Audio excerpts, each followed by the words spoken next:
মোহাম্মদ শফিকুল সাহেব 1000 টাকা, মোহাম্মদ শফিকুল সাহেব 1000 টাকা।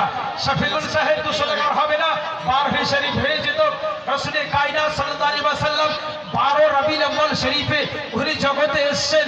আল্লাহ তাবারক ওয়া তাআলা ওনাকে 12 রবিউল আউয়াল শরীফে ওনাকে প্রেরণ করেছেন আব্দুল্লাহর বাড়িতে। মা আমেনার গর্ভে থেকে মা আমেনার কোলে 12 তারিখে এসেছেন রাসূলে কায়নাত মোহাম্মদ শফিকুল সাহেব 1200 টাকা। নারে তাকবীর, নারে তাকবীর, নারে রিসালাত, 1200 টাকা। বেরাদারানে মিল্লাত ইসলামিয়া, আজকে হযরত আবু বকর সিদ্দিক রাসূলে পাকের সঙ্গে লাউ লাগিয়ে আজকে দেখবেন যারা মদিনা পাক যাবেন তো দেখতে পাবেন। আচ্ছা বেটি ছেলেরা যারা আগে গিয়ে কত জায়গা খালি পড়ে আছে, বেটি ছেলেরা পিছনে যারা দাঁড়িয়ে আছেন বসে আছেন আগে আসেন, আর আগলা যারা আছে তারা আগে বাড়ার চেষ্টা করেন। শুনেবে মা বোনেরা, হাত ধরে পা ধরা। তসরুদ্দিন সাহেব 500 টাকা, মোহাম্মদ তসরুদ্দিন সাহেব 500 টাকা। সুবহানাল্লাহ, মাশাআল্লাহ। মা বোনেরা আগে বেড়ে যান, জায়গাটাকে ফুল করেন। কারণ আগে আচ্ছা একজন কোরআনে মুকাদ্দাস বেরাদারানে মিল্লাত ইসলামিয়া, যাই হোক আমি আর সবাই পার না করে আমি হযরতে আবু বকর সিদ্দিক রাদিয়াল্লাহু তাআলা আনহুর কথাটা বলছিলাম। হযরতে আবু বকর সিদ্দিক রাসূলের সঙ্গে এরকম প্রেম করেছিলেন, এরকম মোহাব্বত করেছিলেন যে আল্লাহ রাসূল বললেন, আবু বকর সিদ্দিক তুমি জান্নাতি, তোমাকে জান্নাতের সার্টিফিকেট দিয়ে দিলাম।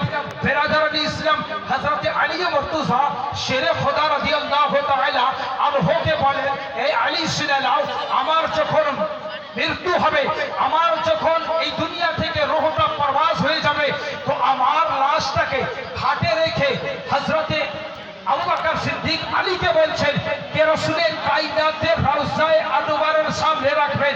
উনি যদি আমাকে ইজাজত দেন ওখানে দফন হবার, তাহলে আমাকে দফন করে দিও, নচেত তোমরা যেখানে চাও সেখানে আমাকে দফন করে দিও।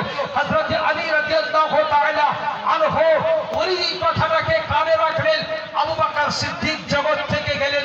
আবু বকর সিদ্দিকের আকীদা, নবী আমার জীবিত। আলীর আকীদা, নবী আমার জীবিত। হযরত উসমানের আকীদা, নবী আমার জীবিত।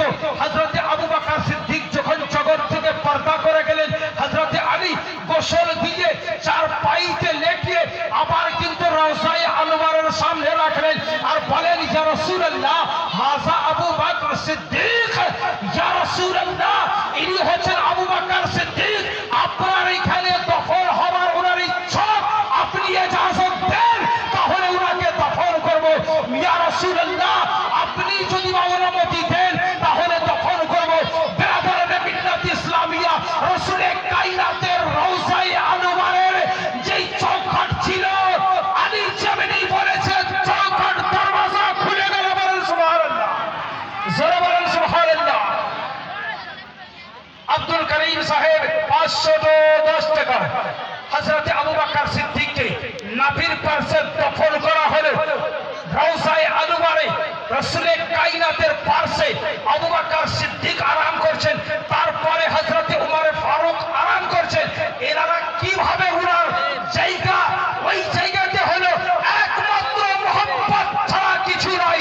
লা ইউমিনু আহাদুকুম আকুনা আহাব্বা ইলাইহি মিন ওয়ালিদিহি ওয়া ওয়ালাদিহি ওয়ান নাসি আজমাইন, অতক্ষণ পর্যন্ত পূর্ণাঙ্গ মুমিন হতে পারে না যতক্ষণ পর্যন্ত নিজের বাপ চাইতে, নিজের আত্মীয় স্বজন চাইতে, নিজের মা চাইতে, নিজের দাদা চাইতে, নিজের সমস্ত আত্মীয় স্বজন চাইতে রাসূলের সঙ্গে প্রেম না করে দিবে ততক্ষণ পর্যন্ত পূর্ণাঙ্গ মুমিন হতে পারে না।